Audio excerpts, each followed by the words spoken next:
आज की हमारी कहानी है ईश्वर के न्याय का भिन्न दृष्टिकोण। एक बार दो आदमी एक मंदिर के पास बैठे गपशप कर रहे थे। वहां पर अंधेरा छा रहा था और बादल मंडरा रहे थे। थोड़ी देर बाद वहां पर एक आदमी आया और वो भी उन दोनों के साथ बैठकर गपशप करने लगा।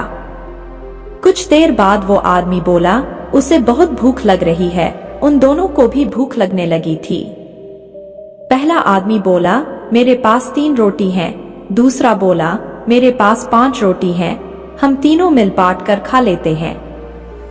उसके बाद सवाल आया कि 8 रोटी 3 आदमियों में कैसे बांट पाएंगे। पहले आदमी ने राय दी कि ऐसा करते हैं कि हर रोटी के 3 टुकड़े करते हैं, अर्थात 8 रोटी के 24 टुकड़े हो जाएंगे और हम तीनों में 8-8 टुकड़े बराबर बराबर बढ़ जाएंगे। तीनों को उसकी राय अच्छी लगी और 8 रोटी के 24 टुकड़े करके प्रत्येक ने 8-8 रोटी के टुकड़े खाकर भूख शांत की। और फिर बारिश के कारण मंदिर के सामने वाली खुली जगह में ही सो गए। सुबह उठने पर तीसरे आदमी ने उनके उपकार के लिए दोनों को धन्यवाद दिया और प्रेम से 8 रोटी के टुकड़ों के बदले दोनों को उपहार स्वरूप 8 सोने की गिन्नी देकर अपने घर की ओर चल पड़ा। उसके जाने के बाद दूसरे आदमी ने पहले आदमी से कहा, हम दोनों 4-4 गिन्नी बांट लेते हैं। पहला आदमी बोला, नहीं, मेरी 3 रोटी थी और तुम्हारी 5 रोटी थी, अतः मैं 3 गिन्नी लूंगा, तुम्हें 5 गिन्नी रखनी होगी। इस पर दोनों में बहस होने लगी। इसके बाद वे दोनों अपने समाधान के लिए मंदिर के पुजारी के पास गए और उन्हें समस्या बताई तथा समाधान के लिए प्रार्थना की।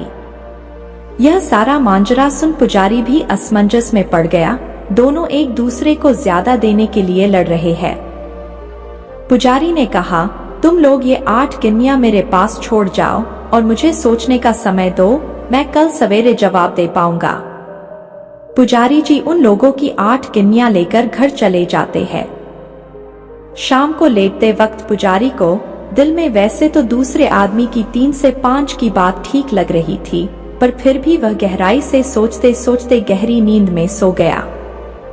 कुछ देर बाद उसके सपने में भगवान प्रकट हुए तो पुजारी ने सब बातें बताई और न्यायिक मार्गदर्शन के लिए प्रार्थना की और बताया कि मेरे ख्याल से 3 और 5 का बंटवारा ही उचित लगता है। भगवान मुस्कुरा कर बोले, नहीं, पहले आदमी को 1 गिन्नी मिलनी चाहिए और दूसरे आदमी को 7 गिन्नी मिलनी चाहिए। भगवान की बात सुनकर पुजारी अचंभित हो गया और अचरज से पूछा, प्रभु, ऐसा कैसे? भगवान फिर एक बार मुस्कुराए और बोले, इसमें कोई शंका नहीं कि पहले आदमी ने अपनी 3 रोटी के 9 टुकड़े किए, परंतु उन 9 में से उसने सिर्फ 1 बांटा और 8 टुकड़े स्वयं खाया, अर्थात उसका त्याग सिर्फ 1 रोटी के टुकड़े का था, इसलिए वो सिर्फ 1 गिन्नी का ही हकदार है।